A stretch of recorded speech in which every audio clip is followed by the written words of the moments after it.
નમસ્કાર. નવજીવન ટ્રસ્ટ પરિવાર વતી હું રામ મોરી આપ સૌનું હાર્દિક સ્વાગત કરું છું. આજે આપણે સૌ નવજીવન ટોક્સના એક અનોખા ઉપક્રમમાં પધાર્યા છીએ. સિનેમા, સાહિત્ય, સંગીત, કળાના અલગ અલગ ક્ષેત્રો વિશે, અલગ અલગ પ્રકારો વિશે આપણે વિગતે વાત કરીએ. અલગ અલગ વિદ્વાનો આવી પોતાના ફિલ્ડ વિશે, પોતાના માધ્યમ વિશે વાત કરે એવો નવજીવન ટોક્સનો આ એક ઉપક્રમ રહ્યો છે. અને મને બહુ કહેતા ગર્વ થાય છે કે અમે ત્રીજા વર્ષમાં સફળતાપૂર્વક આ નવજીવન ટોક્સનો પ્રવેશ કર્યો છે. આપ સૌનો અમને સહકાર મળ્યો છે.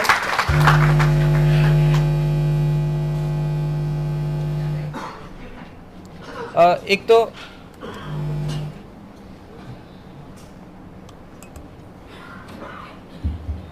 સૌથી પહેલાં એક નમ્ર અપીલ છે કે આપ આપના મોબાઈલને શાંત કરી દેશો. તમારા મોબાઈલ જે ટહુકતા હોય એ બગીચામાં જરા શાંત થાય તો વધારે મજા પડશે. તો અમારી એક નમ્ર અપીલ છે કે આપના મોબાઈલ શાંત થઈ જાય. હવે આજનો જે મુખ્ય ઉપક્રમ છે એના તરફ આગળ વધું તો સૌથી પહેલાં હું आदरणीय मुजफ्फर अली ने विनती करीश आप मंच पे अपना स्थान ग्रहण कीजिए. आदरणीय मुजफ्फर अली जी.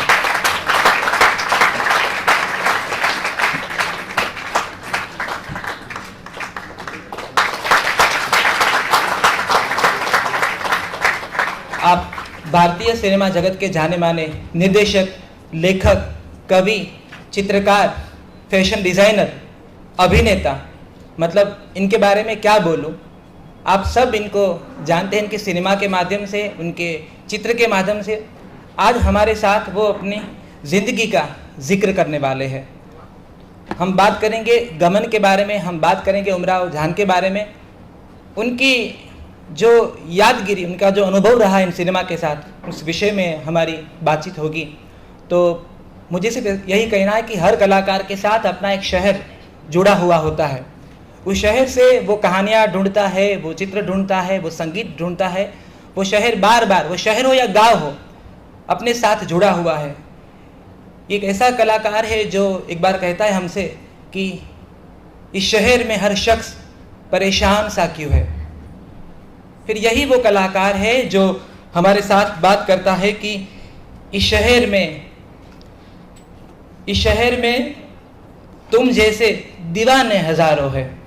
तो इसी शहर के दो पहलू को यह फिल्म मेकर हमारे सामने देख रहा है. तो मैं अब आपके सामने मुजफ्फर अली को पेश करना चाहता हूँ. मैं इजाज़त चाहता हूँ कि आप अब अपनी बात आगे रखिए. और मैं આગળ પણ વાત કરી હતી કે તમારા પ્રશ્નો અને મુઝફ્ફર અલીના જવાબો, તો આપ આપના પ્રશ્નને તૈયાર રાખજો. મોટા ભાગે આપણે એ દિશામાં આખો સંવાદ ચલાવવાના છીએ. તો સર,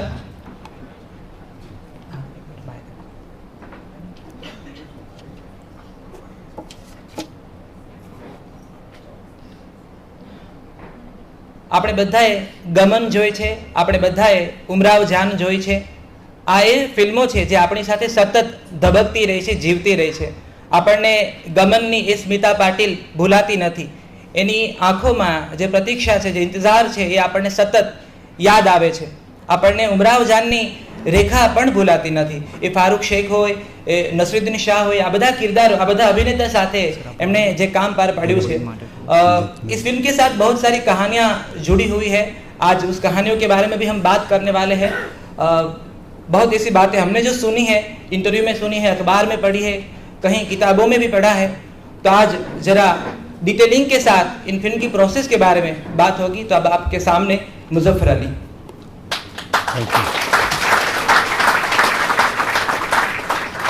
आज इस संस्था में आके एक अजीब सी फीलिंग, अजीब सी कैफियत महसूस हो रही है कि जिस तरह से दिल की बात, दिमाग की बात, इंसानियत की बात को समझा जाता है और लोगों तक कैसे पहुंचाया जाता है, ये नवजीवन प्रेस का एक बहुत बड़ा मुझे लगता है कारनामा है. और इसमें आके तो मैं बिल्कुल काफ़ी बौखला सा गया हूँ. विवेक भाई, आपका काम देख के और शिल्पा जी, ये एक बिल्कुल एक मेरे लिए एक अनूठा तजुर्बा है. और इसको इस तरह का ख्वाब मैं खुद देखना चाहता था कि शायद हमारे अपने शहर में हो सके। तो आपने फरमाया कि एक आदमी एक शहर से निकलता है और फिर किस तरीके से, ठीक है, अब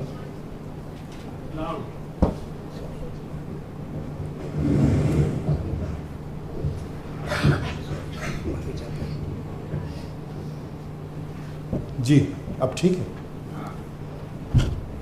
तो एक शख्स एक शहर में पैदा होता है, किस तरीके से वो शहर उसको इंसान बनाता है, आदमी बनाता है, कलाकार बनाता है, और फिर जाहिर है वो उस शहर तक सीमित नहीं रहता है। वो शहर उसको बार बार बुलाता रहता है, लेकिन उसकी ज़िंदगी जो है उसको और शहरों की तरफ खींचती है। अब यहीं उसकी पहचान बनती है और यहीं से वो उसकी एक शख्सियत उभर के आती है कि जब ज़िंदगी उसको किसी और शहर में ले जाती है तो वो फिर किस तहज़ीब से और किस मतलब एहतराम से उस दूसरी संस्कृति को समझने की कोशिश करता है। क्योंकि अगर वो अपने ही उसमें डूबा रहे तो शायद दुनिया उसकी बहुत छोटी हो जाती है। तो दुनिया को बड़ा करना एक अंदाज़ होता है, एक प्रक्रिया होती है, एक आदमी की अपब्रिंगिंग होती है। तो इसी तरीके से मैंने जो अपनी किताब लिखी तो मैंने सोचा कि कैसे करूँ। तो मैंने उसको एक अपने पिताजी से एक गुफ्तगू का रूप दिया, क्योंकि अगर मैंने सोचा कि मैं अपने पिता से नहीं बात करूँगा तो मैं दुनिया से बात कैसे करूँगा, क्योंकि जो कुछ मुझ तक पहुँचा है, मुझ तक आया है, वो जाहिर है उनकी वैल्यूज़ थी, उनका चाल चलन था, उनका रंग ढंग था और उनकी सोच थी। तो उस सोच को मैंने अपनी मतलब प्रेजेंट लाइफ में देखने की कोशिश की है और उनके नज़र से मैंने लोगों को पहचाना और फिर उन लोगों को पहचान के मैंने एक अपना रास्ता बनाया। अब उन लोगों को पहचानने में ज़ाहिर जो एक ख़ास मज़ा आया है, एक ख़ास एक दिलचस्पी पैदा हुई है, वो उन लोगों ने अपना एक रास्ता बना के हमारी फिल्मों तक उनमें जगह की। तो मुझे जो किरदार मिले हैं अपनी फिल्मों के, वो सब उसी दुनिया के हैं, लेकिन वो पूरी दुनिया के लिए, वो उसी दुनिया के लिए नहीं थे, वो पूरी दुनिया के लिए थे। अब जैसे गमन में एक जो लड़का है जो अपना गांव छोड़ के शहर में जाता है, वो है तो हमारे गांव का है, लेकिन वो हर गांव का है। और वो एक शहर तो है बम्बई, लेकिन वो किसी शहर में भी हो सकता है, कलकत्ते में हो सकता है, अहमदाबाद में हो सकता है, कहीं भी हो सकता है। तो ये जो जड़ों से उखड़ के आदमी मजबूरन पलायन करता है और उसके बाद उसकी संस्कृति पर क्या असर पड़ता है, उसकी बातचीत पे क्या असर पड़ता है, उसकी सोच पे क्या असर पड़ता है, फिर उसके रिश्तों पे क्या असर पड़ता है। अब इसको मैंने एक अपने तरीके से एक गमन का रूप दिया। फिर उसके बाद गमन में और भी जो किरदार मिलते हैं वो हमारे सब जान पहचान के किरदार हैं, कोई आसमान से पैदा नहीं हुआ है। वो सब हमने देखे हैं, अपने उनसे हाथ मिलाया है, उनसे निगाहें मिलाई हैं, उनसे हंसी मजाक किया है। लेकिन एक उनका एक स्वरूप जो बन के निकल के आता है, एक सामूहिक एक उनका जो एक पहचान बनती है। फिर उसके बाद जो उसमें द्वंद्व मिलता है उनकी ज़िंदगी में, असल में मेन चीज़ क्या है जो आदमी को खींचता है किसी चीज़ की तरफ एज एन आर्टिस्ट, वो एक द्वंद्व होता है, एक डुअलिटी होती है जो आदमी को ये संतुलन जब जहाँ बिगड़ता हुआ देखता है वहाँ आदमी एक एज एन आर्टिस्ट खींच के जाता है। मेरा अपना जो दर्शन है वो ये है कि एस्थेटिक्स और ह्यूमैनिटी ये दो बहुत ही इम्पोर्टेंट वैल्यूज़ हैं हमारी लाइफ के। जहाँ इसका आपको संतुलन बिगड़ा तो या तो इसमें कोई वेस्टेड इंटरेस्ट आ जाता है, या तो आपका ईगो आ जाता है, या आपकी पॉलिटिक्स आ जाती है, या आपका धंधा आ जाता है, जिससे एक आर्ट की प्योरिटी चली जाती है। उस आर्ट की प्योरिटी को मेंटेन करने के लिए मेरे जो पिताजी की रोशनी थी वो मेरे लिए बहुत ज़रूरी थी, और फिर उस रोशनी से मैंने लखनऊ को पहचाना, लखनऊ के किरदारों को पहचाना, और फिर वही रोशनी मुझे लेके जाती है अलीगढ़। अलीगढ़ एक यूँ तो पता नहीं क्या लोगों के जहन में अलीगढ़ है, लेकिन जो मेरा अलीगढ़ है तो वो एक अजीब कलाकारों का अलीगढ़ है, शायरों का अलीगढ़ है। वो शायर जो एक नए आज़ाद शहर के मुल्क के बारे में ख्वाब देख रहे हैं, अपनी जगह ढूंढ रहे हैं, तो उस तरह की एक सोच का अलीगढ़ था। हालांकि मैं पहले तो वहाँ पढ़ने तो वहाँ गया था साइंस, और मेरे पिताजी ने कहा साइंस नहीं पढ़ोगे तो झक मारोगे, तो मैंने कहा चलिए अब आप जैसा कहें वही करता हूँ। फिर मैं गया, मैंने जियोलॉजी ली, मैंने कहा जियोलॉजी ज़रूरी क्योंकि तेल सबको चाहिए। फिर बॉटनी, केमिस्ट्री ये लेके मैंने वहाँ शुरू किया। लेकिन जो मुझे एक रोमांस पोइट्री में मिला, और इसमें मज़ा ये है कि मैंने साइंस जब पढ़ा तो मुझे साइंस में पोइट्री नज़र आई, और जब मैंने पोइट्री पढ़ी तो पोइट्री में मुझे साइंस नज़र आई। ये मुझे लगता है this was a beautiful accident. Her artist के साथ कोई ना कोई एक्सीडेंट होता है जिससे वो कुछ उसमें एक नयापन सा आ भी सकता है। अभी आप लोग ये मत सोच के चलिए कि मैं पढ़ने जा रहा हूँ कुछ पढ़ के निकलूँगा कुछ और, लेकिन वो जो एक्सीडेंट है वो बेसिकली आपके अंदर की जो इंसानियत है वो जब जागरूक होती है तो वो एक्सीडेंट होते रहते हैं, और ज़िंदगी का मज़ा उन्हीं एक्सीडेंट्स में है।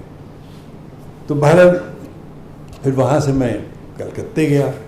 अब कलकत्ता जो था वो मतलब एक बहुत ही मुझे लगा आफ्टर लखनऊ, आफ्टर अलीगढ़, मुझे एक बहुत ही ज़्यादा रोमांटिक और जिसे कहना चाहिए पोइटिक और आर्टिस्टिक शहर मिला। अब यही है कि अगर हम जिस तरीके से लखनऊ से ना निकलते सोच के, एक दिमाग तैयार करके अलीगढ़ ना जाते, वहाँ से मैं शायरी का मुझ पर रंग ना चढ़ा होता। हालांकि मैंने शायरी कभी नहीं की। मेरे दोस्त ने कहा अगर अच्छी शायरी सुनने को मिल जाए तो शायरी करने की हिम्मत मत करना, डूब जाओगे। तो मैंने शायरी कभी नहीं की, लेकिन शायरों को पहचानना मैंने शुरू किया, क्योंकि शायरों को पहचानना जो है उसमें आपको एक बहुत बड़ा गुलदस्ता मिलता है। आप कोई भी रंग का फूल उसमें से चुन सकते हैं। और ख़ुद शायरी करने लगी तो बहुत ही बड़ा, बहुत ही मतलब आग का दरिया है, डूब के जाने वाला मामला। बहरहाल वो जब कलकत्ते गया तो इत्तेफाक से मैंने कहा कि यार ये साइंस कर लिया है, अब पोइट्री से की तरफ रुझान हुआ है, अब मैं क्या कर सकता हूँ। मैंने कहा यार नौकरी करना है तो किसी ऐसी नौकरी में जाएं जो थोड़ा सा आर्ट की तरफ हो। तो लोगों ने कहा एडवर्टाइजिंग बहुत अच्छी चीज़ है, तो मैं एडवर्टाइजिंग में चला गया। और इत्तेफाक से उस कंपनी के जो चेयरमैन थे वो मिस्टर रे थे, सत्यजीत रे। तो that was a very again a good accident. तो बहरहाल कलकत्ते में जो मैंने वहाँ देखा तो I was really overwhelmed by the creativity. फिर मैंने भी सोचा कि हमें भी तो कुछ अपनी इनफरादियत, अपना कुछ इंडिविजुअलिज्म होना चाहिए, अपना भी आर्ट होना चाहिए। तो पेंटिंग का मुझे हमेशा से एक रुझान रहा है, शौक़ रहा है, जो मैं बचपने में आर्ट प्राइज़ भी मुझे मिलता रहा। तो मैंने वहाँ जाके मैंने कहा कि मैं कम से कम अपनी पहचान पेंटिंग से शुरू करूँ। और पेंटिंग में भी मेरी शायरी जो की तरफ जो रुचि थी, या जो क्या नाम है, एक साइंस की तरफ एक एक्सप्लोरेटिव माइंड था, उसको मैंने लेके काम शुरू किया। Then I did a series of paintings, and I think the painting exhibition was inaugurated in 1968, and that was that उससे मेरी एक पहचान बनी।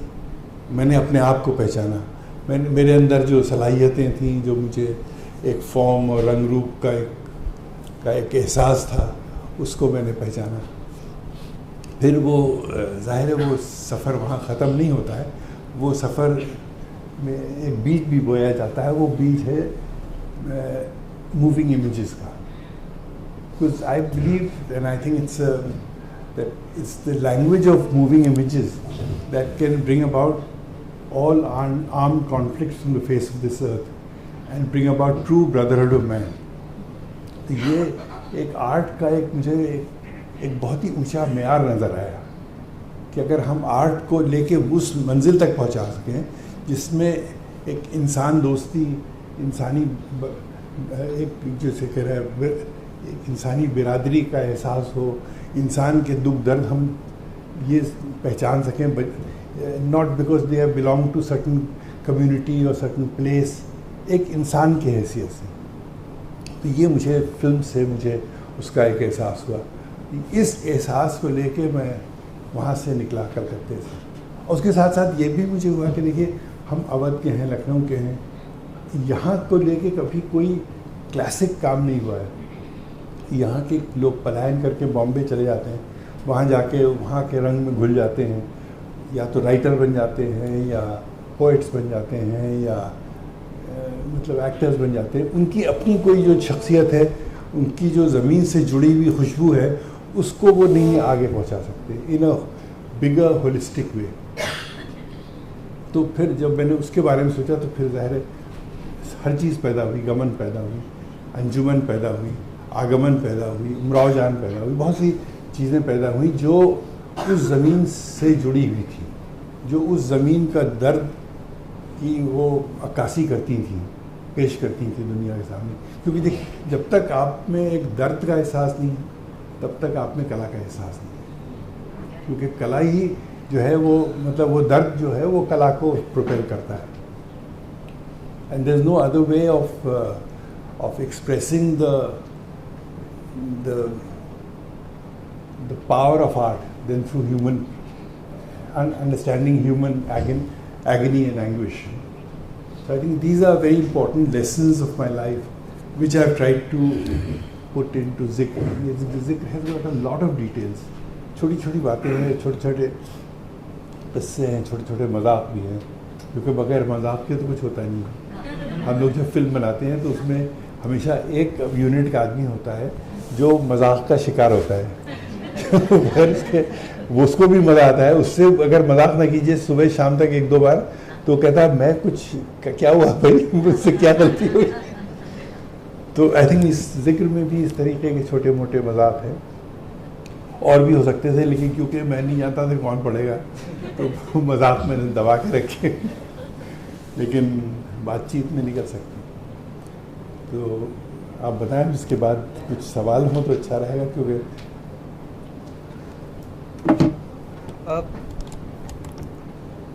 हेलो हेलो हेलो सबसे पहले तो गमन की कास्टिंग को लेकर एक सवाल था। मैंने कहीं पढ़ा था कि गमन के लिए आपने सबसे पहले अमिताभ बच्चन जी का अप्रोच किया था या उनसे कुछ बात हुई थी। गमन की कास्टिंग को लेकर जानना है। देखिए जब मैंने गमन बनाई तो उस वक्त हमारे साथ मतलब एक साउंडिंग बोर्ड में हमारे राही मासूम रज़ा भी थे, who is a great writer, आप जानते हैं उनकी शायरी, महाभारत के डायलॉग उन्होंने लिखे। तो उनका एक नया लड़का आया है अमिताभ बच्चन, उसको तुम क्यों नहीं ट्राई करते? मैंने कहा मैं इसको तो मैं जानता हूँ, तो मेरे साथ कलकत्ते में काम करता था। He was in an opposite building and I was in another building. और अक्सर वो मेरा टेप रिकॉर्डर भी मांग के ले जाता था अपनी गर्लफ्रेंड को इम्प्रेस करने की। तो मैंने कहा वो तो बहुत आसान है, मैं जब चाहूँगा मुझसे कहूँगा क्योंकि यार उस टेप रिकॉर्डर की कुछ जहन में रख के मेरा रोल कर देना छोटा। तो मैं गया उसके पास, बहुत अच्छी तरह मिला, चाय वाय पिलाई, कहना चाहिए यार तुम एक स्क्रिप्ट अपनी छोड़ जाओ। मैंने कहा क्यों, छोटा सा तो रोल है यार, करना क्या तुमको? तो कहने नहीं मैं पढ़ूंगा उसके बाद बताऊंगा तुम्हें। फिर मैं गया, फिर मुझसे कह अगले हफ्ते आना, मैं अपने बाप से पढ़वाऊँगा।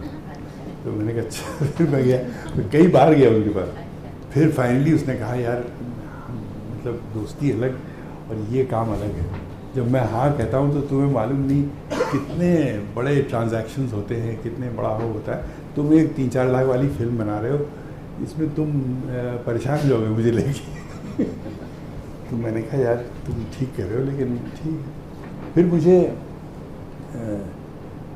जो कैरेक्टर था उसको, फिर वो मेरे नज़र में आया। मैं अमिताभ बच्चन तो एक स्टार थे ना, लेकिन character is always more important than the star, you know.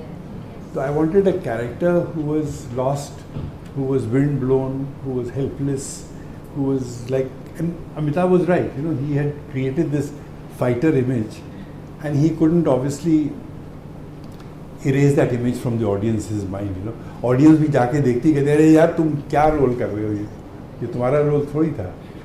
तुम्हारा रोल फारूक शेख मेरे सामने आए एंड आई थिंक फारूक में जो एक टेंडरनेस और एक लॉस्ट क्वालिटी थी वो मुझे लगता है फिर उसके बाद मुझे किसी कैरेक्टर में नहीं मिली, क्योंकि मैं समझता हूँ कि मेरी फिल्में ज़्यादातर तो they are basically women oriented films. अब उस विमेन ओरिएंटेड फिल्म में the male character becomes a little more observant and ज़्यादा वो शांत होता है. औरतें जो हैं they are carriers of culture and they tell the story, they better story tellers. तो मैंने ज़ाहिर है जब फारूक को लिया तो there is no looking back and I think what he did was that हर चीज़ उसके ऊपर चस्पा उतरी. जैसे शहर में हर शख्स परेशान सा क्यों है, क्या कोई नई बात नज़र आती है हमें, आईना हमें देख के हैरान सा क्यों. तो ये सब चीज़ें जो थी, गज़ल जो थी उस पर ज़िंदा हो गई. उसने गज़ल जी और एक शहर की गज़ल जी, एक माइग्रेंट की गज़ल जी, एक दर्द भरे इंसान की गज़ल जी. वो कोई लोग कहते हैं ना आप पिक्चराइज कीजिए तो अच्छा हो जाएगा और ये प्लेबैक अच्छा कर सकता है, लेकिन गज़ल को जीना या बात को सच बना के लोगों तक पहुंचाना हर कलाकार का काम नहीं है. वो तो ऊपर से मिलती ही बात. तो मैं मिनल से विनती करूँगा थोड़ा माइक, क्योंकि पीछे से आवाज़ की थोड़ी दिक्कत हो रही है. પાછળ તમને અવાજ બરાબર સંભળાય છે કે થોડો સ્લો આવે છે? મિલનભાઈ તમે હા પ્લીઝ. यही दे दो.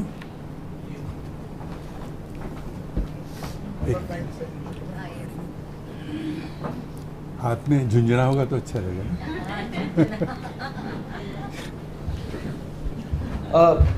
मैं आपको बता दूं कि नवजीवन ट्रस्ट के साथ बलराज साहनी का अपना एक रिश्ता था. इस जगह के साथ, इस संस्था के साथ परीक्षित साहनी तक मेरा सवाल आ रहा है. मैंने ये भी सुना था कि उनके साथ आपकी एक अच्छी दोस्ती थी और एक पॉइंट पे आपने भी सोचा था शायद गमन परीक्षित के साथ हो सकती है. क्या ये सच है?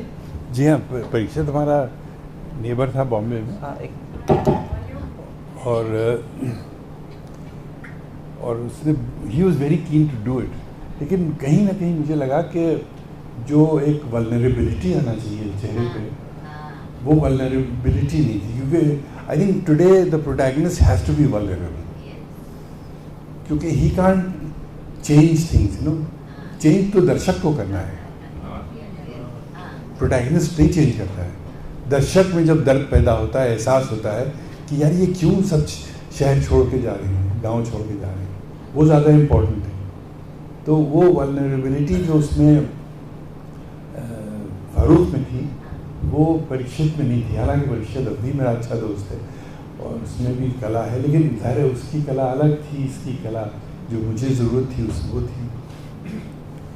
और गमन को लेकर एक आखिरी सवाल, क्या गमन की मेकिंग के बारे में ऐसा सुना है कि आज हम अभी सिनेमा की बात करते हैं जो 200 करोड़ का मेकिंग, 100 करोड़ का मेकिंग, 500 करोड़ का मेकिंग. मैंने सुना है कि गमन आपने बनाते वक्त काफ़ी कंट्रोल रखा था बजट के लिए.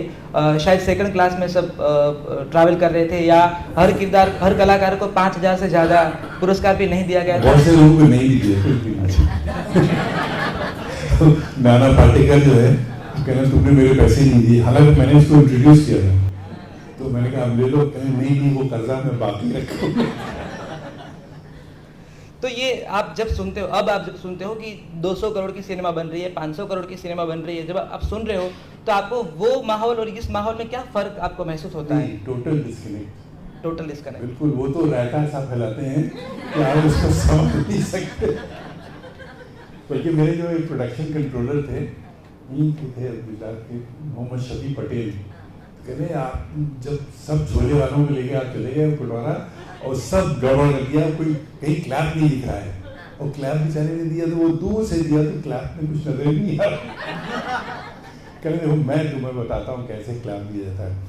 तो एक हमारे गांव में यहाँ पर जहाँ हम रहते हैं बॉम्बे में, उसका एक छोटा सा पुराना बस्ती सी है, उसके घर में मैंने शूटिंग की थी, नाना की और भी दो तीन कैरेक्टर्स थे।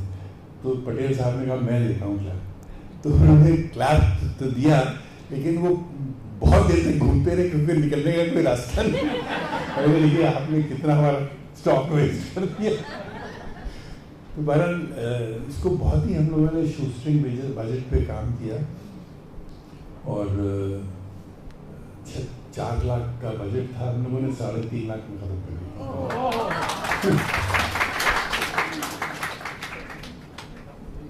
और जब आपने उसके बाद उमराव जान बनाई, तब एक बात है कि वो गमन वाला लड़का गुमराव जान भी बना रहा है। तो उमराव जान का तो बजट अपने आप में बहुत बड़ी बात थी। ये ख्याल वाई उमराव जान, गमन के बाद वाई उमराव जान। भाई उमराव जान जो थी वो एक तरीके से देखिए तो वो भी एक दर्द भरी बच्ची की कहानी थी, वो भी पलायन की कहानी थी। वो 100 बरस पुराना पलायन था, एक कल्चर के टूटने की कहानी थी, एक माशरे के बिगड़ने की उजड़ने की कहानी थी।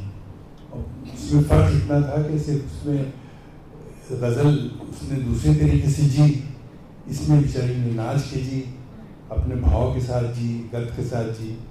तो वो बेसिकली जो थ्रस्ट था, जो एक एहसास था और जो एक बेसिक आप प्रेमिस देखें तो दोनों का एक ही था।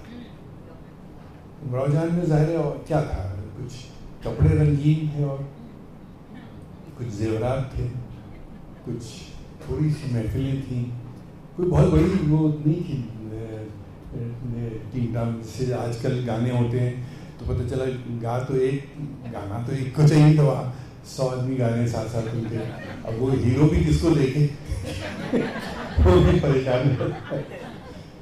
तो I think there is a commonality between Gaman and Umrao Jaan and also वो कास्टिंग का फर्क था। तो कास्टिंग में भी अगर हमने रेखा को लिया तो कोई ऐसी कमर्शियल खता नहीं की मैंने, कमर्शियल खता। पर एक जगह पे मैंने पढ़ा था कि आप स्मिता पाटिल को सोच रहे थे उमराव जान के लिए, तो रेखा कहाँ से आ गई? देखिए कहानी है आंखों की, बिल्कुल आंखें कहानी कहती हैं, आपको मालूम है क्या कहना है, बिल्कुल कहानी तो आप कहलवा रहे हैं ना। तो शुरू में तो मुझे लगा कि शायद जो कहानी गमन में रेखा वो स्मिता कह गई, अब मुझे लगता है वो कहानी दोहराई नहीं जा सकती। वो कहानी अपनी जगह पे पूरी थी। अब मैं खुद एज ए कहानी कहलवा रहा हूँ, अब हम उन आँखों को तो इस्तेमाल नहीं कर सकते क्योंकि ये दर्द अलग है ना।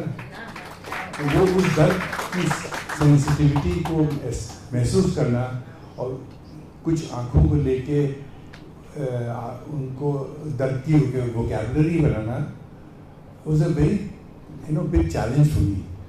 और मुझे चाहिए थी एक लड़की जिसकी आंखें ऐसी हैं जो बार बार गिरती है, बार बार संभलती है, और जब संभलती है तो शी राइजेस विद इक्वल, जिसे कहना चाहिए ताकत एंड पावर, तो वो जो था वो स्मिता में था कि वो गिरी तो बेचारी गिरी, उसमें मतलब मुझे लगा कि गिर के संभलने वाली आंखें उसमें she had different eyes, let's be clear about that. मैं दोनों की आंखों को कंपेयर नहीं कर सकता क्योंकि दोनों आंखें बहुत ही ज़बरदस्त आंखें थी, और रेखा की आंखें तो फिर उस पर तो फिर इन आंखों की मस्ती के मस्ताने हजारों हम लोग सब ध्यान थे। रेखा में ग्लैमर, वो जो मुजरा करने वाले का वो भी उसमें है ग्लैमर। हाँ, उसकी body language, she had something else, जो मैंने इसीलिए मैंने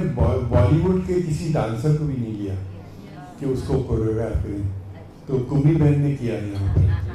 आई रियलाइज दैट कुम्भी नाचा was a very interesting blend of the dance form and our जो नज़ाकत है. I don't think anybody else में वो अदाएं हैं जो कुमी में है, वाह। कोई और इससे नहीं करा सकता। And she did that and she could bring that out, you know. So Kathak for me is a very, कहना चाहिए, deeply passionate art form जिसको मैं नहीं कर सकता हूँ, लेकिन मैं उसको I can use it as a vocabulary of my artistic expression. Sir ji, फिर ऐश्वर्या की आंखों में आपको वो दर्द हाँ, बस दिखा मेरा जब सवाल आप यही जब था। सिल्वर बनी? मेरा सवाल यही था कि वही उमराव जान जब ऐश्वर्या राय ने किया तब आपको उन आंखों में क्या दिखा? आपने देखा भी उन आंखों में या नहीं देखा? आंखें मूंद ली आपने? क्योंकि यही मुझसे भी पूछा गया कि बनाई थी कि आपने वो उमराव जान देखी, तो उनका मैं छोटी फिल्म में देखता नहीं।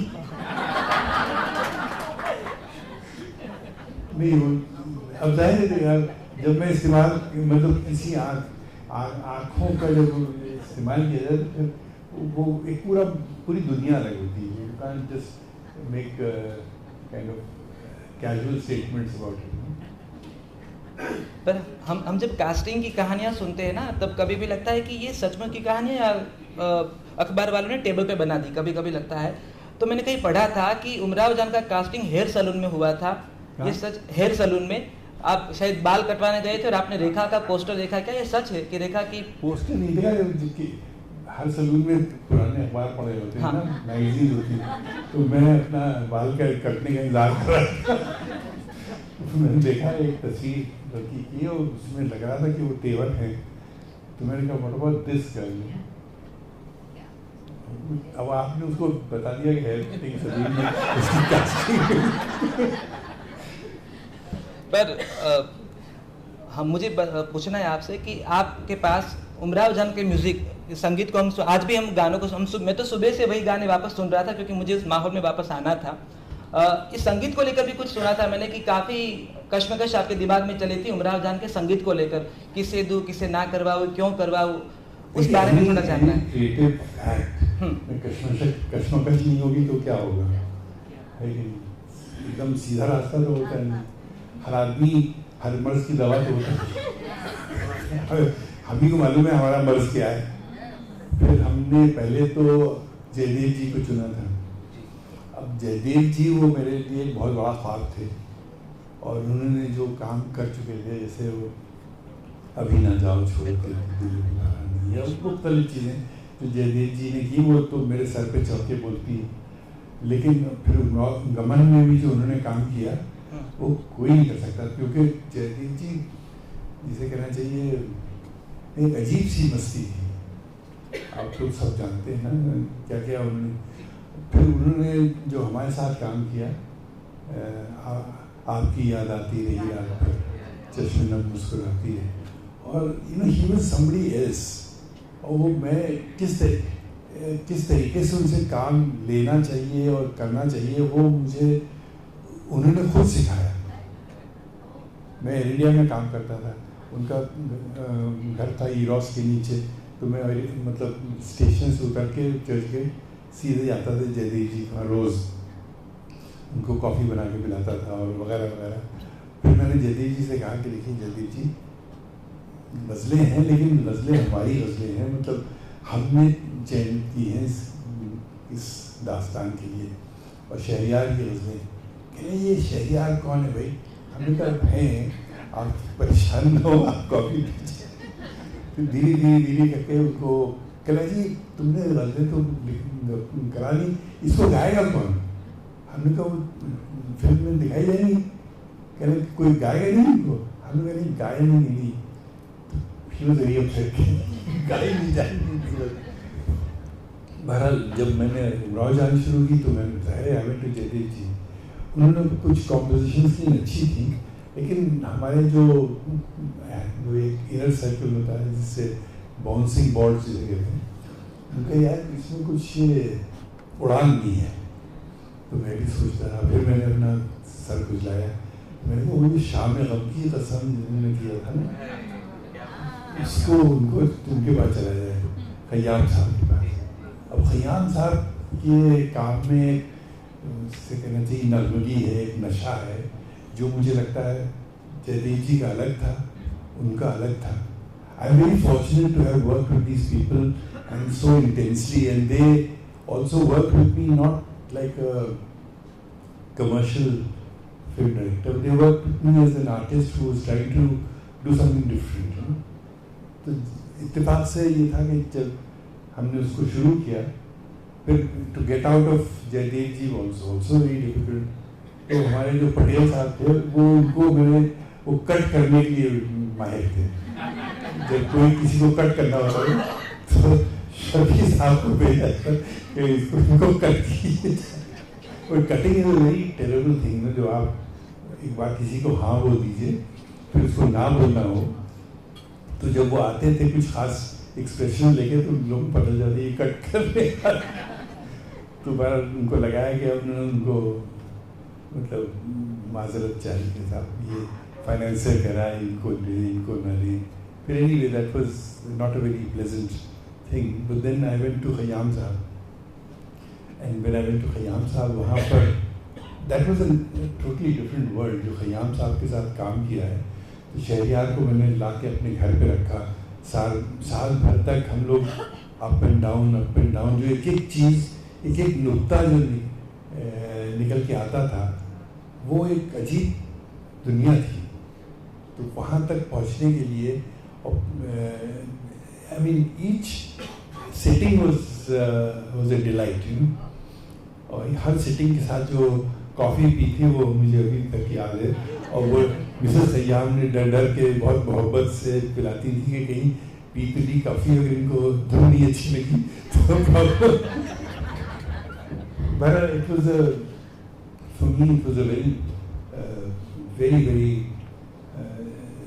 elevating experience, and that experience is living with you. Yes. It's nothing else but that, you know, that जो एक जद्दोजहद जो कश्मकश से निकलती है वो आप में बोल रही है, अब इन बच्चों में बोलेगी, मैंने सुना है. फिर then to take it to Asha ji, Asha ji ने भी लगा कि ये कुछ टेढ़ा मामला है. कहने अब तुम मेरे घर आओ, मुझे पूरी कहानी सुनाओ. तो मैंने कहा यार ये तो बहुत टेढ़ा है. अच्छा, कहानी मैंने क्या किया था, मैंने पूरी टेप पे रिकॉर्ड कर ली थी. मैं जाता था एयर इंडिया काम को, तो सुबह सुनता था, वापस आके सुनता था. तो it was I knew the whole story by heart. तो मैंने इनको सुनाई. कहने अब ये मुझे लिख के दो. मैंने कहा लिख के भी दे दूँ आपको, चलिए लिख के दे दी. फिर उनका मेरे साथ बैठो, मैं जब कुछ कहूँ तो फिर तुम सर लाना अपना. And she got so immersed in it कि मैं आपको बता नहीं सकता हूँ किस तरीके से आशा जी ने उसको उसमें अपने आप को डाला है. It was something else. I don't think मुझे ये दोबारा ये तजुर्बे हो पाएंगे. इट्स नॉट ईजी, क्योंकि आजकल तो क्या होता है, कंपोज करते हैं, फिर किसी कोई डमी आर्टिस्ट गा देता है, फिर जो मेन आर्टिस्ट है उसके पास वक्त कम होता है, वो आके उसको डब कर देता है. लेकिन ये जो सफ़र था वो नायाब सफ़र था. फिर उसके बाद कुमी बहन के पास जाना, फिर उसके बाद इसको जिसे कहते हैं रेखा को जिंदा करना, उसके अंदर इसको समोना. These are very equally intense experiences. मेरा आखिरी सवाल, उसके बाद हम ऑडियंस के पास चले जाएंगे सवालों को लेकर. शायद मुश्किल हो ये जवाब, पर उमराव जान का पूरा एल्बम, म्यूजिक एल्बम, उसमें एक गाना चुनना हो अगर आपको, और पूरी फिल्म के हर दृश्य में से कोई एक दृश्य चुनना हो आपको कि ये दृश्य मेरे साथ रहेगा, ये जो पूरा सीन था, और एक ये गाना, तो आप क्या चुनेंगे? एक ही गाना. एक ही गाना चुनना है, एक ही दृश्य चुनना है. किसी और से चुनवानी नहीं. ये क्या जगह है दोस्त.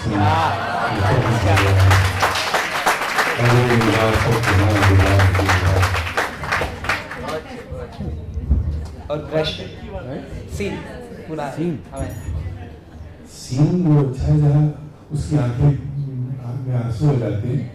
तो कहती है कि आंखों में ही आंसू नहीं आते, कुछ कोई बात भी तो हो. तो कहती कभी कभी क्षमा की रोशनी भी चुभने लगती.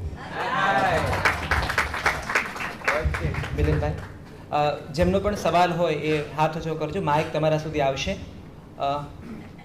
બને એટલો મેં કહ્યું પ્રશ્ન તમારો નાનો હોય તો જવાબ મોટો આવશે. आपका सवाल अगर छोटा हो तो जवाब लंबा मोटा आएगा. होना हाँ, मोटा आएगा. नमस्कार आपको. हालांकि दोनों फिल्मों से कनेक्टेड तो नहीं, लेकिन इसी विषय से, इसी मसले से कनेक्टेड वो सवाल है मेरे, जो मैं आपके जरिए जानना चाहता हूँ. हालांकि पढ़ने में आया है, लेकिन what you telling about it वो मैं जानना चाहता हूँ. कि सबसे पहला मेरा सवाल ये है कि उमराव जान की असल कब्र जहाँ उन्हें दफन किया गया वो कहाँ है, वो मैं आपसे जानना चाहता हूँ. दूसरा, पाकिजा फिल्म में खानम के एक डायलॉग है जो मेरे पढ़ने में आया है, क्या ये सच है और इस पे आपके क्या कमेंट है, वो मैं जानना चाहता हूँ. कि खानम के मुंह में ये सवाल है, वर्ड है कि तवाइफों की कब्र खुली रखी जाती है. इस बारे में तवाइफों की कब्र खुली रखी जाती है, इस बारे में मैं आपके थोड़े से विचार जानना चाहता हूँ. उमर जान का एक चिल्ली सिंह की बात. अच्छा, भगत सिंह की कब्र मुझे नहीं मालूम कहाँ है. अच्छा अच्छा ठीक है. ये तो नहीं कह सकते ताजमहल में है.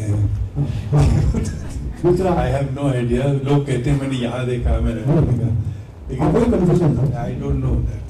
I can't vouch for that.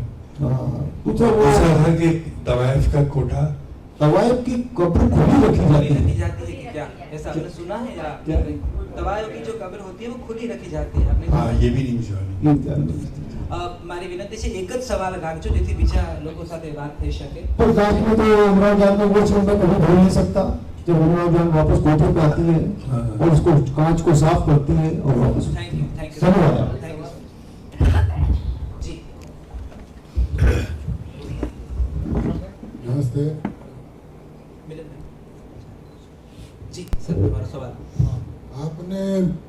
आपने जो दर्द की बात की उसके लिए मेरा सवाल ये है कि ऐसा कोई नहीं होता कि जिसकी ज़िंदगी में दर्द नहीं है, लेकिन बहुत कम लोग उसको सिमट लेते हैं और उसमें से कुछ बना लेते हैं और कुछ बन जाते हैं. ज़्यादा करके लोग बिखर जाते हैं. वो या तो कॉमन मैन बन जाते हैं जो कुछ भी नहीं कर पाते, या फिर कोई दूसरे रास्ते पर ताश खेलने या दारू पीने या और कोई रास्ते पर निकल जाते हैं. तो ऐसा कुछ आपके जहन में है कि कुछ बता सके आपके ये जो आपसे विनती है कि आप फिल्म के माध्यम के बारे में ही ज्यादातर सवाल इसका करें. जवाब तो तो हाँ, तो फिल्म के विषय में मैं जवाब दे देता हूँ. हाँ जी. आई थिंक बुनियादी चीज़ ये है कि एक आर्टिस्टिक अलाइनमेंट जो होता है एक शख्सियत का, आर्टिस्टिक अलाइनमेंट बहुत इम्पोर्टेंट होता है हर शख्स का.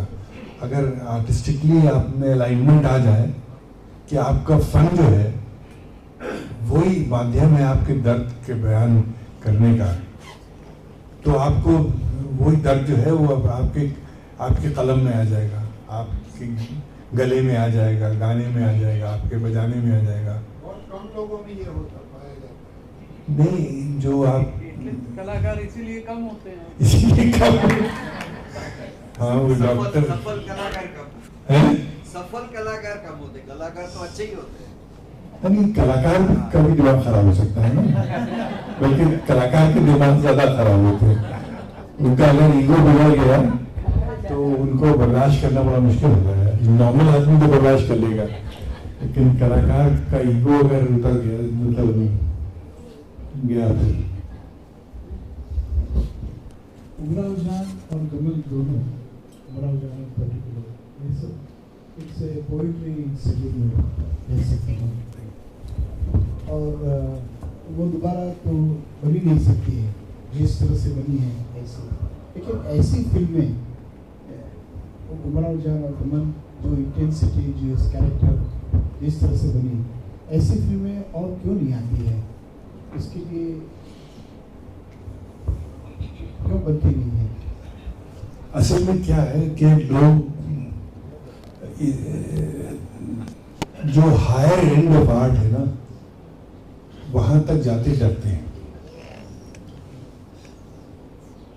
जिनके पास पैसा है वो लगाते डरते हैं, जो एक मंजिल पे पहुंच गए हैं वो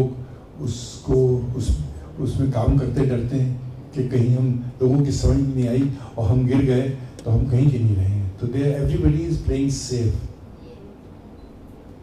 तो प्लेइंग सेफ से कुछ नहीं होता है। अगर हम प्ले सेफ करते होते तो शायद हम आज के आपके बीच में बैठे बात ना करते होते, आप हमसे बात ही नहीं करते। तो द फैक्ट दैट आपने इस काबिल समझा कि बुला के हमको दो बातें सुनाई और सुनी, वो बात अलग है कि उसके बाद हमने क्या किया क्या ना किया, क्या कर पाए क्या ना कर पाए, लेकिन ख्वाब तो मैं देख रहा हूँ। और ये जिक्र जो है ये एक ख्वाब की वो ये पोथी, जिसको मैं चाहता हूँ कि हर आदमी जिसके अंदर कुछ भी कला है उस ख्वाब की पोथी को पढ़ना चाहिए, क्योंकि ख्वाब टूटते भी हैं, बिखरते भी हैं। उनके साथ आदमी कैसे समझौता करता है टूटने से। ख्वाब के टूटने का मतलब ये नहीं कि आप टूट गए, ख्वाब के अंदर और ख्वाब होते हैं, ख्वाब उसके अंदर और ख्वाब होते हैं। तो ख्वाब देखने से तो मुझे कोई नहीं रोक सकता। उसके लिए कोई मैं किसी को मैं अपना बिल नहीं दे रहा हूँ, मैं तो सिर्फ ख्वाब देख रहा हूँ। अब वो कभी हो सकता है कोई पागल आ जाए मेरी जिंदगी में, कहे तुम्हारे सब ख्वाब मैं पूरे करूँगा हो सकता है, लेकिन वो सबके पूरे भी नहीं होते हैं। तो हमको जिंदा रहना चाहिए ये सोच के हमारे ख्वाब सब पूरे नहीं होंगे, और खुश रहना चाहिए, खुश करना चाहिए लोगों को, लेकिन ख्वाब देखना बंद नहीं करना चाहिए। हेलो, नमस्कार सर, मैं वर्षा। मेरा सवाल ये है सर कि ये जो फिल्में आपने बनाई वो तो बहुत साल हो गए उसको, तो उसके बाद में अब तक आपने क्या किया, आजकल क्या कर रहे हो और भविष्य में क्या करोगे? Thank you. क्या तमाम उम्र का हिसाब मांगती है जिंदगी।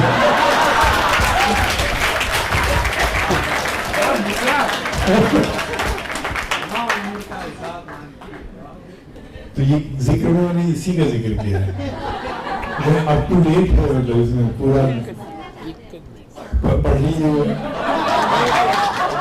नहीं मैं आपको सुना भी दूंगा ऐसी शॉर्ट में।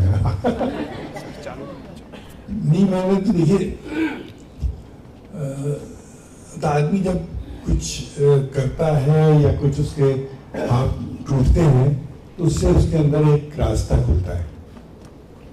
तो जैसे मैं कश्मीर में एक फिल्म बना रहा था जूनी के नाम से, उसमें डिम्पल कपाड़िया और विनोद खन्ना थे, और एक वो बहुत ही अजीब दास्तान थी, जो मतलब उसके बारे में पढ़िएगा तो आपको मजा आएगा। लेकिन वहाँ से जब मैं गुजरा कश्मीर से तो मुझे पता नहीं क्या क्या तजुर्बे हुए। एक तो लोगों में एक कट्टरपन पैदा हो रहा था, लोगों में एक अजीब सी उतावलापन पैदा हो रहा था, मैं उन पे आशिक नहीं हो पा रहा था कश्मीर पे। फिर मुझे लगा कि कौन सी चीज़ है जो मुझे इनसे जोड़ सकती है या इनमें मैं इश्क पा सकता हूँ। तो मैंने ढूंढ के फिर जो एक चीज़ निकाल के आई वो वहाँ का सूफियाना कलाम था जो जिंदा था। तो वो मेरी एक वहाँ से किसे कहना चाहिए हासिल कश्मीर, वो जो पोइट्स थे रूमी, खुसरो, कबीर, ये सब जो लोग फ़कीर लोग अपनी खानकाहों में संतूर के साथ मकामों में बांधे हुए थे। तो मुझे लगा ये चीज़ तो एक अजीब चीज़ है, इसको दुनिया तक जाना चाहिए। तो मैंने जहान खुसरो शुरू किया, और जहान खुसरो में मेरा एक ही काम था कि मैं साल भर कलाम ढूंढता था जो दिलों के कलाम होते हैं, जो दिलों को जोड़ते हैं। फिर उनको 10-15 गज़लें निकाल के या चीज़ें निकाल के उनको मैं आर्टिस्ट के साथ को कंपोज करता था। शाबदा परवीन के साथ आपने शायद एक सुना हो, एक सीडी हमने निकाला था रक़्स बिस्मिल, उसको मैंने फिर इंग्लिश में ट्रांसलेट किया। तो मैं समझता कि ये कलाम जो मैं ढूंढ के निकाल रहा हूँ ये फ़कीरों का कलाम है, ये समर्पण का कलाम है। इस कलाम को जिंदा रहना है, इस कलाम को बच्चों तक पहुँचना है। तो मैंने उसको इंग्लिश में भी ट्रांसलेट करता था, क्योंकि मुझे लगता है इंग्लिश जो है वो एक it's a language, it's a bridge language. और हम लोगों ने, हमारे कल्चर ने, हमारी सभ्यता ने इंग्लिश में खूबसूरती पैदा की जो इंग्लिश में खुद नहीं थी। आपको इसमें जो हिंदुस्तान की महक मिलेगी इंग्लिश में, हमारी इंग्लिश में, आपकी इंग्लिश में, वो वहाँ अंग्रेज की सूखी इंग्लिश में नहीं मिलेगी। तो वो आपको शायद उस खुशबू से गुजरना पड़े जब आप जिक्र पढ़ें। इसमें आपको अपने देश की एक खुशबू मिलेगी जो अंग्रेजी में हम, अंग्रेजी ज़रूरी है हमारे लिए। ये मत सोचिए कि उन लोगों की ज़बान है जिन्होंने हमको एक्सप्लॉइट किया, उनकी ज़बान होगी, लेकिन एक इल्म की ज़बान है, एक नॉलेज की ज़बान है। उसको हम लोग अगर छोटे दिमाग से देखेंगे तो हमको कुछ मिलेगी नहीं, हमारे पास जो है वो भी चला जाएगा। तो हम लोग पहनते ना ये सब पैंट शर्ट, क्या वही तो चीज़ें हैं जिनको आप इंग्लिश कहिएगा। तो इसको मैं लोगों तक पहुंचाता रहा हूँ जहान खुसरो के नाम से, और उसमें 20 साल से मैंने इसको किया है, और एक मुझे अजीब सा आनंद उसमें मिला है। मैंने बल्कि अभी मैं कुछ उसकी पुरानी रील्स भी बना रहा हूँ, जो मतलब 20 साल से, अब तो कुछ टेक्नोलॉजी भी ड्रॉप हो गई तो उसकी कुछ क्वालिटी भी वो है, लेकिन जो एक आर्काइवल वैल्यू है उस काम की, वो बहुत नया, क्योंकि म्यूजिकल एक्सपीरियंस जो है वो it's a holistic experience, it's a cinematic experience. ये मत सोचिए कि हम सिर्फ फिल्म के पर्दे के लिए पे काम कर रहे हैं, हम जिंदगी के पर्दे पे काम कर रहे हैं।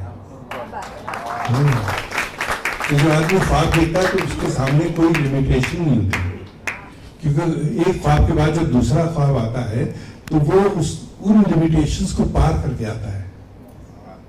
वो उस ख्वाब के टूटने के दर्द से नहीं पैदा होता है, वो आपके अंदर का जो मन है वो उस ख्वाब को पेश करता है।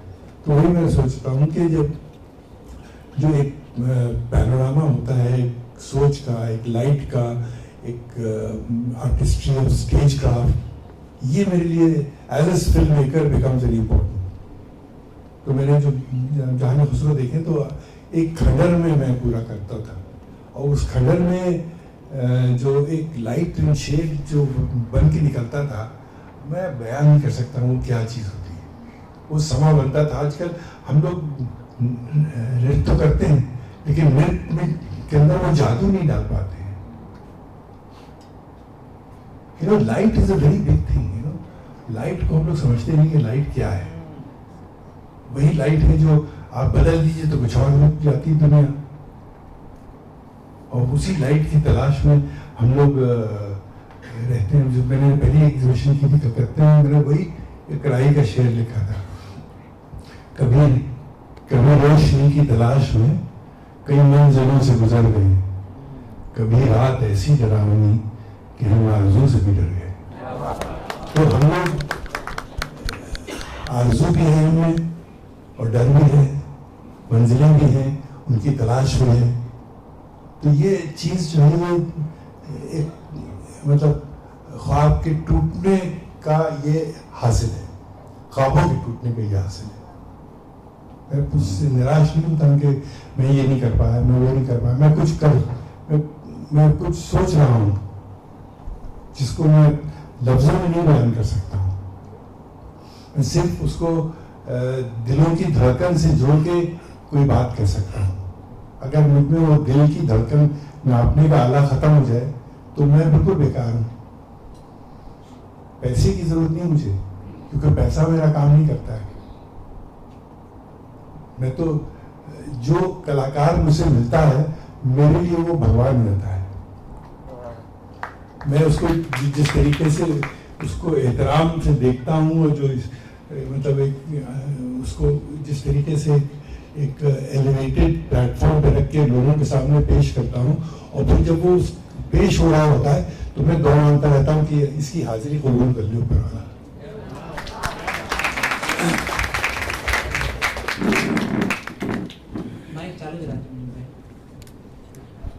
नमस्कार सर, आपकी ज़्यादातर फिल्मों के नाम के अक्षर जो लेटर है वो न आते हैं, ये इत्तेफाक है या उसके पीछे कोई वाकया है? मतलब दानिस्ता में गलतियां करते रहता हूँ। और भी थी मैंने जिसमें एन आता है, लेकिन अब कहीं कहीं नहीं भी आता है। इत्तेफाक से आज भी नवजीवन के पीछे है नहीं है, जहाँ बैठा है। हाँ, इधर भी एन उधर भी एन शुरू होता है, एन से खत्म होता है। नमस्ते। मेरा सवाल, जब से मैंने ये फिल्म देखी थी उमराव जान, तब से था कि आपने बता ही दिया, बट जो कलर्स आपने यूज़ किए कॉस्ट्यूम्स में और रेखा की वो जो स्किन, डस्की स्किन, क्योंकि हमारे यहाँ फेयर स्किन का बहुत ही ये है, but you showed her in her dusky skin and used all colors on her, which was amazing. और उसमें आपको कभी आपने इसके बारे में सोचा था या it just happened? इतनी गलती नहीं करते हैं। It was so amazing and mesmerizing. It was beautiful. कभी कभी सोच लेते हैं।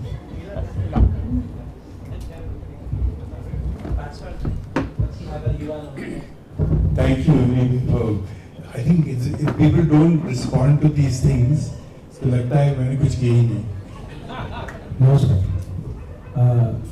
मैं तुलना चाहता हूँ आपसे, आपके नज़रिए से।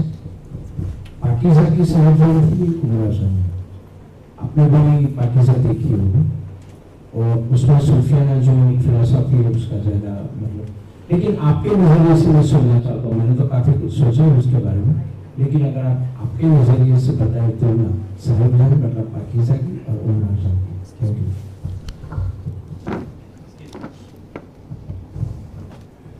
देखिए, उमराव जान जो है वो एक दौर का दस्तावेज है, एक जनान की कहानी है, एक माशरे का टूटना है, उस माशरे की पैरामीटर्स हैं, माशरा मतलब कल्चर, उसके पैरामीटर्स हैं। उन पैरामीटर्स को आप जब समझेंगे तभी पता चलेगा इसके टूटने में क्या सोसाइटी में के स्ट्रक्चर में डिफेक्ट्स आते हैं। फिर उसके अंदर उसका एक क्रिएटिव स्पिरिट है उस लड़की का। अब उस लड़की का जो पूरा क्रिएटिव स्पिरिट है, that is the screen play of the poetry. किस तरीके से उसमें शुरू में एक उमंग है कि मैं दिल चीज क्या है आप मेरी जान लीजिए, तो उसके बाद फिर ये क्या जगह है दोस्तों, तो जो पूरा एक ग्राफ है तो वो एक अलग तरह की चीज है। और दूसरी चीज मेरे लिए वो लखनऊ है, लखनऊ को समझना और समझाना। Pakeezah no open, no entertainment, और ओपन टू इंटरप्रिटेशन के कोई कहीं भी कुछ भी हो सकता है, कोई दौर भी हो सकता है, कोई जगह भी हो सकती है। इसकी मैं मतलब वो क्रिटिसाइज नहीं कर रहा हूँ, मैं उससे तो अपनी बात को वाज़ेह कर रहा हूँ। और गाने पाकीज़ा के बहुत खूबसूरत है, और मीना कुमारी का तो कोई जवाब ही नहीं कि क्या, काश हम उसके साथ कोई काम कर, कोई फिल्म मैंने बनाई होती, लेकिन जिसने बनाई है तो साहब भी गुलाम वगैरह ये चीज़ें कहाँ। अच्छा, पहले तो बहुत बहुत शुक्रिया आपका कि आप यहाँ आए। एज ए क्रिएटर आप जब गमन बनाई, उमराव जान बनाई, तब आपने बोला कि काफ़ी कुछ कॉन्फ्लिक्ट चलता है, तब क्रिएटर में से कुछ निकलता है। बाय द टाइम आप जब जैसे जैसे काम करते जाते हो, एक आदत सी भी बन जाती है, एक आपकी स्टाइल हो जाती है, आपका सोच, आपका नज़रिया एक वे में फॉलो करता है। फिर वो कॉन्फ्लिक्ट या और जमाना बदल जाता है, काम करने का तरीका, सोच वही रहती है, नए नए आप देखते हैं। आपका काम यह है पूरी दुनिया आप खड़ी कर देते हैं हमारे सामने, तो वो सब बाय द टाइम वो कैसे मैनेज कर पाते हैं, वो मुझे सुनना है। I think clarity of thought is very important.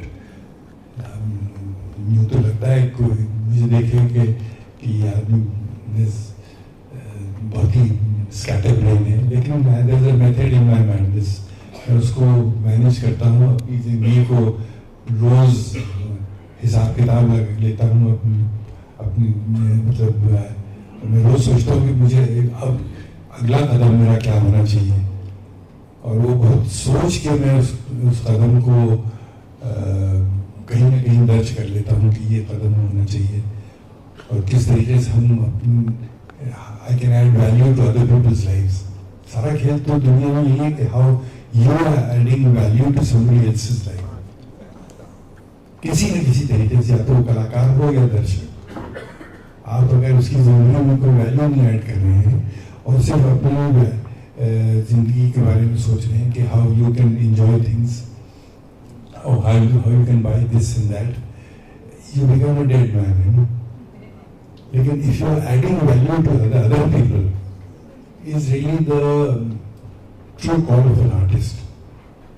मतलब हर शख्स में जिसमें भी आर्ट है, ये जो भी आर्टिस्ट कहलाता है, वो जब तक कि दूसरे को टच नहीं कर सकता है और टच करने की कोशिश नहीं करता है, तब तक वो मुझे लगता है अधूरा है।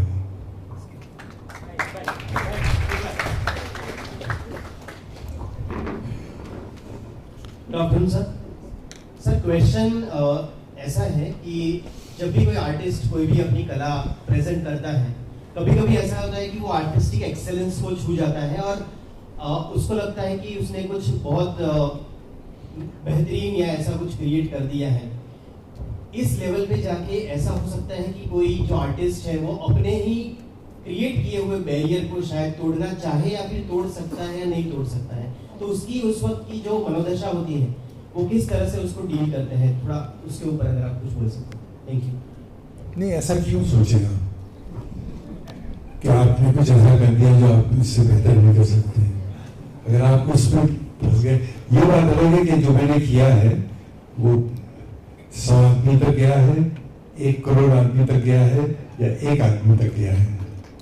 जो बहुत सी चीजें मेरी हैं जो सिर्फ 1 आदमी तक गई है, वो मेरे लिए बहुत इम्पोर्टेंट है, और जो चीजें मेरी 1 करोड़ आदमी तक गई हैं वो मेरे लिए भी इम्पोर्टेंट है, लेकिन वो 1 आदमी को जो मैंने छू लिया है, जिसने मुझे छू लिया, वो भी उतना ही इम्पोर्टेंट है।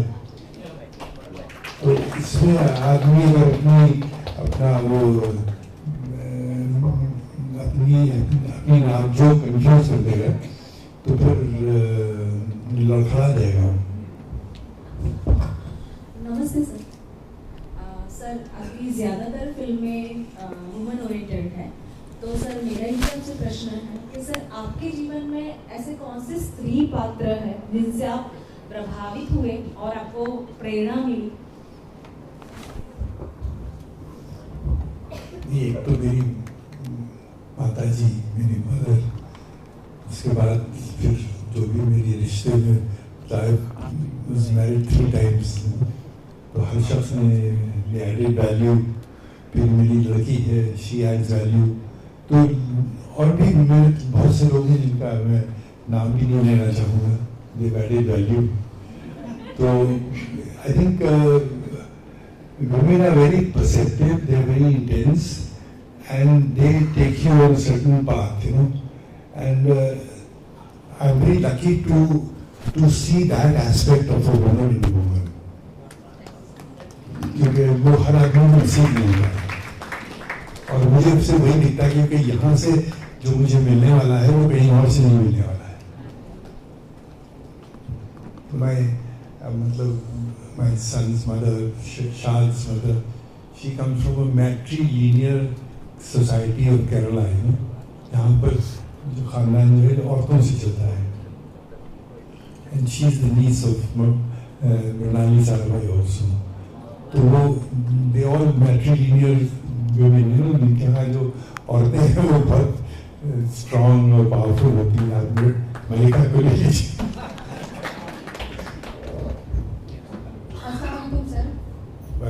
जी मैं यूपी से हूँ, और जब मैंने मूवी देखना स्टार्ट किया था तब मैंने गमन स्टार्ट किया था, पहली मूवी आपकी देखी। माइक आपका थोड़ा, सॉरी मैं बहुत नर्वस हो गई क्योंकि मुझे कभी नहीं लगा था कि अहमदाबाद में आप आएंगे, और आई एम वेरी हैप्पी नवजीवन के लिए कि उन्होंने बुलाया। मेरा कोई सवाल नहीं, बस इतना बोलना चाहती हूँ कि जो मेरी एज है, हम जनरेशन आप देख सकते हैं यहाँ पे हर तरह के लोग हैं, मेरे जैसे जवान लोग भी हैं और आपकी उम्र के भी लोग हैं, बट मैं ये कहना चाहती हूँ कि जो आपका मूवी है और स्पेशली जो गज़ल्स थी मुझे लगता है जो प्रोसेस हमारे एज में आता है कि हम लोग जब एक कॉर्पोरेट हो या फिर कलाकारी कोई भी एज का, जब हम बैठते हैं, और स्पेशली मेरे साथ ऐसा हुआ जब मैं रिक्शे में बैठती हूँ और जब बैठ के वो प्रोसेस एक टाइम का होता है कि खुद रिक्शे में जब बैठती हूँ खुद से मिलती हूँ, तो मैं गमन के सारे सॉन्ग्स लगाती हूँ, स्पेशली वो गजल जब कि अजीब सानिया मुझ पे कल रात मैं बहुत नर्वस हूँ, लाइन से डर गया यार। तो वो लाइन ऐसी इतनी ओपन एंडेड है कि हम खुद भी उस प्रोसेस को ढूंढने की कोशिश करते हैं। तो आपकी गजल में मुझे लगा कि आपने वो इसको रास्ता दिया, जो सवाल हमारे खुद के हैं, तो आपने जो गजलें पेश की अपनी मूवीज में, वो अभी तक हम हर लोग सुनते हैं। तो मुझे लगता है जो एक स्ट्रगल जो हमारा एज का है उसको आपने एक दर्शाया है। तो आई कांट से कि आपने एक रास्ता दिया, बट हाँ इनहैंस किया हमारे उस प्रोसेस को। तो मैं बस शुक्रगुजार हूँ उसके। Thank you.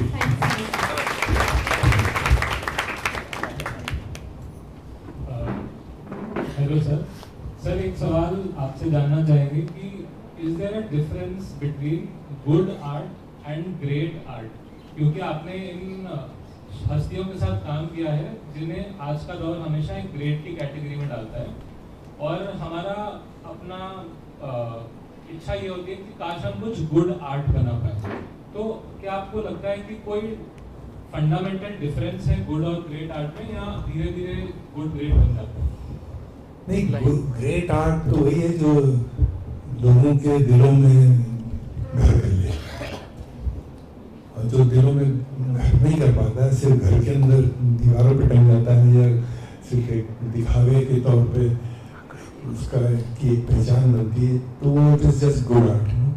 लेकिन ग्रेट आर्ट तो वही है जो दिलों में जाके मकाम अपना बना ले, तो उसको कोई निकाल नहीं सकता। कुछ गाने हैं जो आपके दिलों में बैठे हुए हैं, बेबस हो गए हैं, आप 10,000 नए गाने आएंगे, वो उनको नहीं निकाल पाएंगे। हालांकि इंडस्ट्री का पूरा चाल चलन ये कि एक क्यों है, तुम हटो हम आगे, तुम हटो हम पीछे, मतलब एक you have to knock the other person down. लेकिन जो एक ग्रेट चीज है उसको नहीं कोई नॉक कर सकता, उसको क्यों करेगा? आप लोगों के दिलों के साथ नहीं खेल कर सकते हैं। समय की मर्यादा को ध्यान रखते हुए आखिरी सवाल मैं विनती करता हूं, आखिरी सवाल। सर मैं आपसे पूछना चाहूँगा एक सवाल उधर से। हाँ, आप सवाल पूछ लीजिए। सर आज के दौर के कलाकारों में आप फारूक शेख, स्मिता पाटिल और इमरान जान में किसको देखें?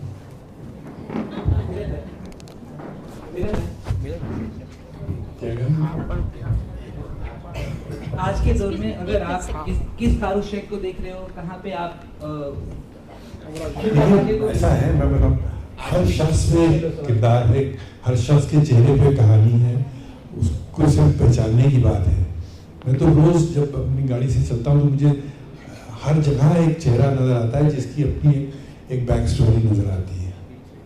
और हम ये कहें कि अब जो बड़े बड़े लोग हैं वो अपनी कहानियां बेच चुके हैं, they have no story in their face left, तो उसको हम नहीं खरीद सकते हैं।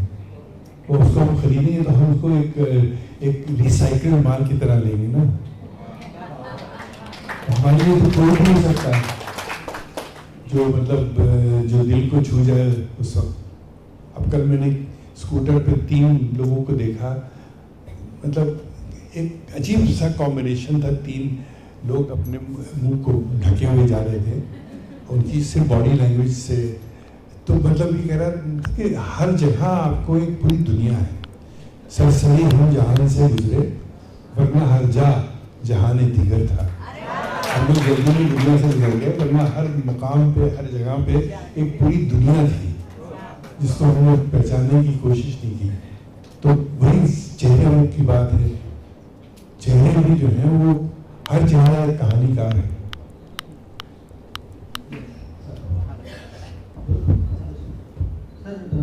रेखा जी को आपने सिलेक्शन किया, वो मैगजीन में से हुआ, तो गमन पिक्चर में हीरा देवी मिश्रा जी है, वो किस तरह से इनका सिलेक्शन कैसे हुआ? ये अच्छा सवाल आपने पूछा, इसका मजे का जवाब भी है। असल में मुझे ठुमरी चाहिए थी, मैंने बहुत ठुमरियाँ सुनी लोगों से कि जो एक विदाई की ठुमरी होती है, विरह की जो ठुमरी होती है, और वो कई लोगों से मैंने सुना। मुझे चाहिए थी जो एक गांव की धड़कन को पेश कर सके। तो वो हीरा देवी से मुझे किसी ने बुलाया, वो मतलब शी वाज फ्रॉम बनारस, पता नहीं कौन बीच में आया था, उनको उनके पास मुझे ले गया। फिर उन्होंने जब ये ठुमरी गाई, आजा समरिया तुम्हें गरबा लगा दूं, रस के भरे तो रोने, वो मुझे बिल्कुल वो इसमें चौंका दिया। वो बेसिकली तो कृष्ण जी के जाने पे है, और वही दास्तान उसकी भी है, गमन की भी, कि वो लड़की है कि राधा अकेली रह जाती है और कृष्ण उसके चले जाते हैं। तो वो जो एक ब्रिज की कैफियत है, एक गांव की कैफियत है जो डूब रहा है राधा के आंसुओं से, तो वो मुझे उसमें मिला, हीरा देवी की उसमें। आई डोंट थिंक वो रोल भी दिया, वहीं थी उनके बारे रही थी, तो दिन भर वो बैठ के मटर छिला करती थी, लड़के हमारे साथ काम कर घूम के मटर छिला। तो शी वाज वेरी गुड, हीरा देवी का तो वो जवाब ही नहीं था। और फिर जिस तरीके से जयदेव जी ने उसको पूरा अरेंज किया है, वो रोंगटे खड़े कर देता है। सुना ना रस के भरे तो आपका बहुत बहुत શુક્રિયા। હું અમારા મેનેજિંગ ટ્રસ્ટી વિવેક દેસાઈને વિનંતી કરીશ કે ઘણી બધી વાતો અધૂરી રહી છે, ઘણા સંવાદો અધૂરા રહ્યા છે, તો આ પુસ્તક છે જેમાં મુઝફ્ફર અલીની રસપ્રદ વાતો એમણે પોતાના જીવન વિશે લખી છે। મૂળ 700 રૂપિયા આ પુસ્તકની કિંમત છે, પણ આજે ખાસ 650 રૂપિયાની કિંમતે આ પુસ્તક ઉપલબ્ધ છે। અહીંથી બાજુમાં હેરી પોટર ગલી છે, ત્યાં હૃદયકુંજ છે, હૃદયકુંજમાં આ પુસ્તક આપને પ્રાપ્ત થશે। અમારા મેનેજિંગ ટ્રસ્ટી વિવેક દેસાઈ।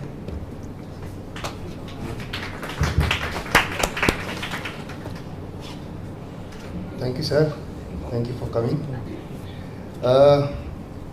હું એક જ વાત કહેવા ઊભો થયો છું કે ઘણા બધા લોકોના ફોન આવ્યા કે તમે આ મુઝફ્ફર અલી જેવા માણસોને ક્યાંથી લાવો છો, એમ કયા ખિસ્સામાંથી કાઢો છો। એટલે મારે એક વાત એવી કરવી છે, संस्थागत बात है कि कोई भी संस्था, मैं थोड़ा हिंदी में बोलने की कोशिश करता हूँ, कोई भी संस्था हो। आज मैं मैनेजिंग ट्रस्टी हूँ, हमारे ट्रस्टी कपिल भाई यहाँ बैठे हुए हैं, और भी ट्रस्टीज़ हैं जो यहाँ उपस्थित नहीं है आज। तो उन लोगों ने एक प्रकार की छूट दे रखी है कि आपको जो करना है आप कीजिए, क्योंकि जब मैं यहाँ आया तो मेरे पिताजी थे पहले, पर उनके विचारधारा अलग थी, मेरी विचारधारा थोड़ी अलग थी। मैं भी आपके जैसे आर्ट के साथ जुड़ा हुआ हूँ, जिससे हमारी बात हुई। तो मैंने कहा कि गांधी संस्था के साथ, गांधी संस्थाओं में ऐसा एक वहम रहता है कि लोग हमारे पास आके जुड़ेंगे हमारे साथ। तो मैंने कहा कि लोग नहीं जुड़ते, हमको लोगों के साथ जुड़ना पड़ता है। तो ये मेरा रवैया रहा।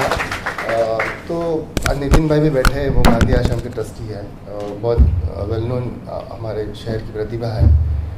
तो काफ़ी सारे लोगों को मैं ये कहना चाहता हूँ कि हम नवजीवन ने एक, और दूसरी चीज़ ये है कि जो कोई भी इंस्टीट्यूट है वो दूसरी लीड कभी बनाता नहीं है, सेकंड लीड तैयार नहीं करता। तो मैंने पहला काम ये किया कि यहाँ के सेकंड लीड की तैयार की जाए, दूसरे लोग भी जुड़े, खास करके युवाओं जुड़े, युवा लोग जुड़े। राम जुड़ा हमारे साथ, जो राम को तो आप जानते ही हैं। काफ़ी सारे लोग हैं, हिमांशु पंचाल है जिसने आप देखेंगे उमराव, हमने जब ये बात शुरू की, उनके साथ बातचीत शुरू की, तब हमने फिर बाद में विचार आया कि अगर लोग आके उनका टॉक सुन के चले जाएंगे, इससे तो अच्छा है कि कुछ उमराव जान के या गमन के कुछ फ़ोटोज़ हमको मिल जाएं। तो हमने उनसे रिक्वेस्ट किया और उन्होंने बड़ी अच्छे से वो फ़ोटो भेजे, आपको एग्जीबिशन हॉल में अभी देखने को मिलेगी प्रिंट्स। तो लोग जुड़ते गए। ये स्पेशली इनको लाने का जो श्रेय है वो किंतु को जाता है, किंतु गढ़वी यहाँ बैठे हुए हैं। उन्होंने मुज़फ्फर अली जी के साथ 2-3 प्रोजेक्ट भी किए हैं। तो हमने उनसे रिक्वेस्ट की, नवजीवन के जो नए जो एडवाइज़र्स है उसमें he is one of them.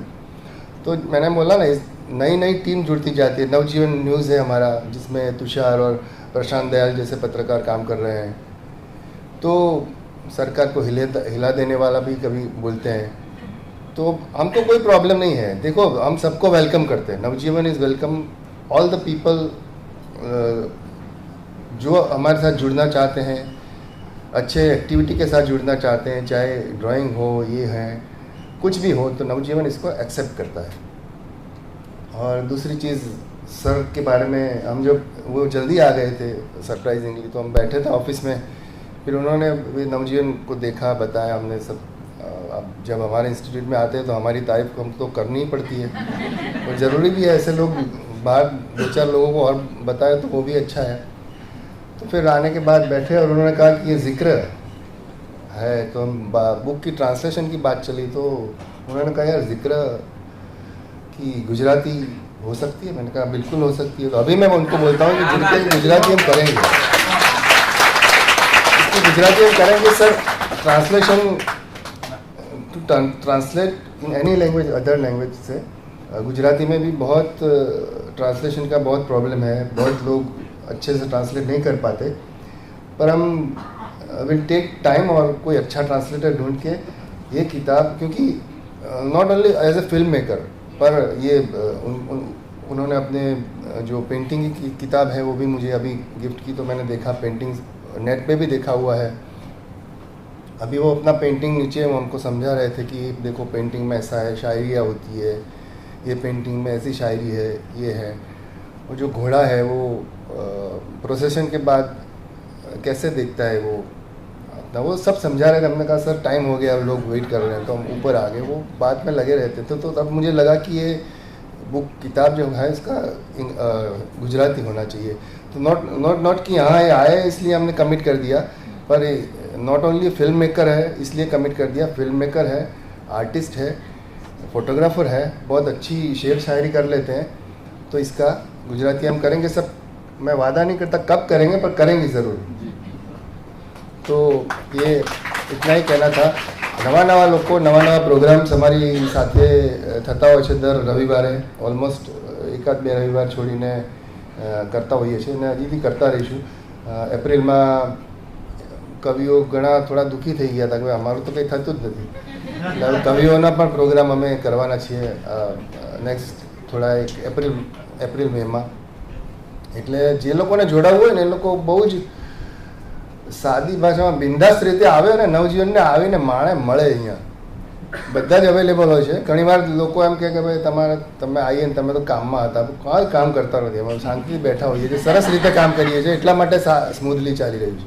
Thank you so much, thanks for coming, thank you Muzaffar Ali ji once again, and ફરીથી મળતા રહીશું। Thank you.